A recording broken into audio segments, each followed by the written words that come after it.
তো গাইস, অনেক দিন দিয়ে তোমাদেরকে কিছু কথা বলবো বলবো করে ভাবছিলাম, বাট বলা হচ্ছিল না। তো এখন জিনিসটা অনেকটা বেশি হয়ে গেছে, তো ভাবলাম যে চলো এখন তোমাদেরকে বলেই দিই। তোমরা স্বাভাবিক সবাই জানো আমার আর আমার বোনের যতগুলো ফেসবুক আইডি বা ফেসবুক পেজ সবগুলো হ্যাক হয়ে গেছে। হয়তো তোমরা এখনো বুঝতে পারছো না। আমার যে এসআরকে শঙ্কর ওটাতে 8,43,000 ফলোয়ার্স, আর আমার যে প্রোফাইলে ওটাতে হলো গিয়ে 1,74,000 ফলোয়ার্স এর মতন আছে।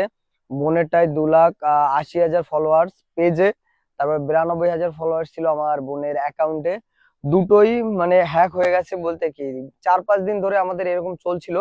বাট কাল রাতে আমরা স্বাভাবিক ব্যাপারে 2টো থেকে 3টের দিকেও বসে বসে সারাক্ষণ ফেসবুক গুলো খোলে মানে আনার চেষ্টা করছিলাম। কিন্তু ওরা আর বলছে যে হবেই না, টাকা পয়সা চাচ্ছে। আর আমাদের এই ফেসবুকের পুরো উপর থেকে পুরোপুরি মন উঠে গেছে, ইচ্ছে করছে না যে আর ভিডিও বানাই। কারণ বেকার বেকার এখানে এত কষ্ট করেও কোনো লাভ নেই।